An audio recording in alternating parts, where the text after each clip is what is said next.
champions, Man City. I think personally, like I couldn't be happier. Like City have gone well and beyond, and I think even though they had the best team in the league last season, I think this team right now is an upgrade on that team, like a clear upgrade. I think City did firstly they did an exceptional job of selling players. Like I think that's been an issue for City for quite a while now, them being unable to sell players at the right time and sort of replace them. Like up till now, we've usually had players who either come and throughout stayed till the end of their careers, or have sort of come on big money and flopped, and we've had to sell them. So seeing the likes of Jesus and Sterling and Zinchenko leave, Zinchenko. I think it was a little sad because they've been integral parts of title winning campaigns over the years. But I think even for them, it was time to go out and you know be a part of their own team where they were the leading men of those teams. And coming to the incomings, of course, we've got the Haaland. As I think personally, I think it is the best transfer of the window. Yeah, For agree. close to like 50, 60 million, you're getting one of the Gets two goals. best players, upcoming In the players in world the right world now, for yeah. like 50, 60 million is like Yeah. an incredible bargain. And add to that, Alvarez, he's also played really well. He's really He looked really versatile, good. can play, across the front line. So he offers depth across, in or any attacking positions. In midfield, we had to sell like Fernandinho. He I was think he went leaving. back to Brazil. His contract was Hmm. Yeah. up, and we replaced him with Kalvin Phillips, who is again a major upgrade on Fernandinho. Really versatile, and he offers something that Rodri doesn't provide, like just the strength and physicality, his tackling and interception, that's where he excels at. And that's something that Rodri doesn't do. He's more of like the Busquets kind of CDM, while Calvin Phillips is more sort of like Casemiro, where you will see him Shield, yeah. really shielding the back line. I think apart from that, recently we completed two more defensive signings in Akanji and Anji. Sergio Gomez. Yeah. Uh, I think they're really solid signings with Gomez. He is also like a Barcelona youth product, and I remember him going to Dortmund and sort of being a little disappointed because he was really, in while he was in the youth team, he was really highly rated. But Uh, do you think he's good enough for the first team, though? I feel no, like no, no. right That's what I back was or just left back. coming. I was just coming to that. Like when he left for Dortmund, everyone like even I personally thought that he would sort of walk into the team, but that wasn't really his career trajectory. Like he went to Dortmund, but he didn't really establish himself, and from there he took a step down to Anderlecht. So you can see that of course he hasn't really his career hasn't skyrocketed as expected, and I think honestly, like at this point, I trust like Man City's hierarchy. If they go out and Yeah. sign someone, I'm sure they've seen something in him that he can provide. I think right now Cancelo is our first choice left back, and having a natural left-footed fullback on the left is really critical. And I think that's been an issue for City for quite a while. Like if you see Yeah. throughout the teams that have been winning the leagues, we've not had like a proper Alternative. left back. Yeah. Like it was Kolarov, and then we had Clichy, then Delph filled in for one season. Then Zinchenko, like although How now Benjamin you forgetting Mendy. Ferland Mendy, bro?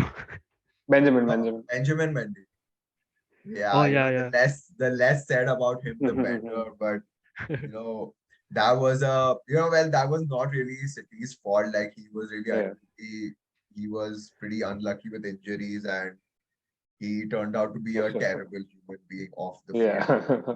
So like yeah, so now having Sergio Gomez as a left back, I think it'll give him time to grow, and there's a lot of minutes to be given around. There are also like a few youth team players who gonna be given more minutes. Like I think Palmer is gonna get a lot more minutes, and he is gonna sort of take the role that Foden had a couple of years ago, where he would come and play the cup games and get like 5-10 minutes here and there. And finally, Akanji. I think personally, I was a little surprised with this move, given that we have Stones, Diaz, Laporte, and Ake at Okay. centre back.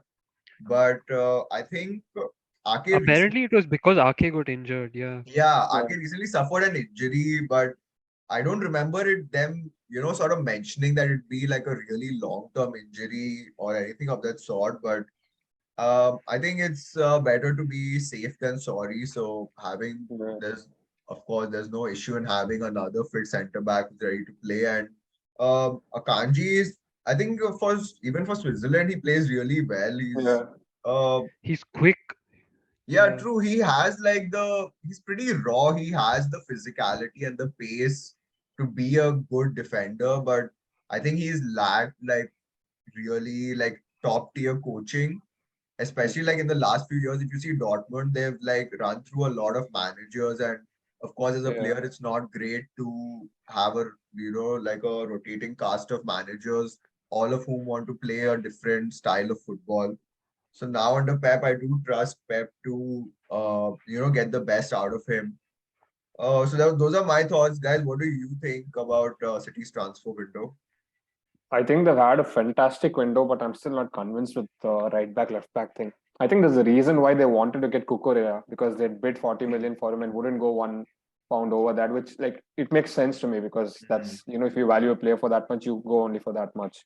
And but there's a reason why they went for him because if let's say with the amount of games that City will have this year and if maybe Walker or somebody gets an injury, then yes, Mhm. Cancelo could slot into right back. But I'm still not convinced how Sergio Gomez could immediately come and deputize at left back in a big game, in a big European night, or things like that. I get it that Paki can play at left back, and that's probably why Mhm. they've signed Akanji. No, in case they have an injury on either flank, Akanji will be the immediate backup to Diaz, Laporte, and Stones. But then that's one area where I feel that I'm a little surprised how they went for Kukurea and then they just didn't get another left back. Like they did get No, Sergio they, Gomez, yeah. but I'm not like convinced. Like the levels are clearly different for a team like City. You need two teams because they're clearly challenging for both the league, and it's about time that they challenge for the Champions League. It's about time they won it. So yeah, that's one area. But apart from that, I think like you addressed everything perfectly well, like with Haaland and Calvin Phillips and even the outgoings because it was time that Jesus, Sterling, and Zinchenko left and found new clubs for themselves. So I feel in that way, like the squad is quite compact, nice, with players like Silva who were linked with Barcelona all window Mhm. long to keep hold of him. I think that's a fantastic signing in itself.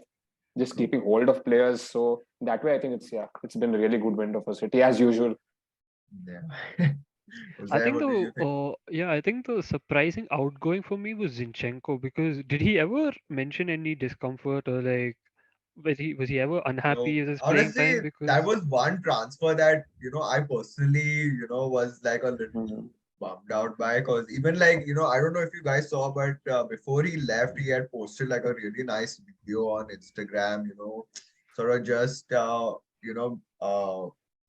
recollecting all of his memories at City, and seeing him being signed. He was basically like the City football group signing, where he would come to City but be loaned out to one of the sister clubs of City. Mm. But I think he was just adamant about not leaving and fighting for his spot. And him going from like an 8 million pound like attacking midfielder that we signed out of Ukraine to being, the guy who essentially was key in City lifting the title last season on the final day with Yeah. that assist for Rodri. I think it's been a great journey for him, and honestly, I'm just like I'm sad that he left, but I understand that he wants to go, and City couldn't guarantee him first team football that he really wanted at this stage in his career. So I think, yeah, I'm a little sad about his departure, but I understand like he has his own ambitions, and I think there's one thing I really like about City is that if a player wants to leave, the club has a price in mind, and if they Yeah. get that price, they're ready to leave. They'll never yeah, sort of hold a player ransom and sort of force him to stay. I think with Bernardo, it was always that, they didn't want him to go, but they had a Yeah. 100 million price in mind, and they were like, if you can get a club to come with us with a 100 million offer, you are ready to go. And of course, Barcelona had couldn't they sold pretty much everything. There was nothing else left to sell to sign Bernardo, so that couldn't happen. But I think overall, I'm really happy that the city has an incredible squad right now, and already we are seeing them gel together. And I think I would like to see. I don't think Calvin Phillips has started a game yet, so I would like to see how the Yeah, team that's the plays. luxury of being City. You can just sign a player like Calvin Phillips for 50 million, and he hasn't really given much to the team. Yeah, but I think that's more like Pep sort of, easing him into the team. I think you in particular would know with Liverpool as well doing the same thing. Like, they sign players, but they sort of ease them into the team Yeah. and not really, just throwing them in the deep end and expecting them to learn in game. So I think that would be pretty interesting to see the team how they perform with Calvin Phillips. But I think overall, I think the team is pretty much perfect. I think we lacked that, just that the striker with just that, that instincts for those goals. Someone Just to just finish the chances, you'll create exactly, so much, exactly. bro. And honestly, like the goal scoring was not the problem for City, but it was just that in there were just some games where it just did not happen for us. Like for whatever we tried with Gundogan, with De Bruyne, with Bernardo, Mahrez, Foden, they just couldn't sort of break through certain defenses. And Haaland just adds a different dynamic to the team, and he is pretty much unstoppable. Like as like an athlete, he has everything that you would want in a striker. And his link up, he's already linking up well with Foden and De Bruyne. So that's really exciting to see what he does in the Champions League, and if he's the one to finally end the sort of course on City. So Yeah. I think How would you rate the window, bro? yeah, a solid A. Addressed all the issues, signed the right players, uh, not got rid, but let the players who wanted to leave. And I think it's a happy squad, really stacked squad. And I think again, like the expectation is to win the league and the Mm. Premier League.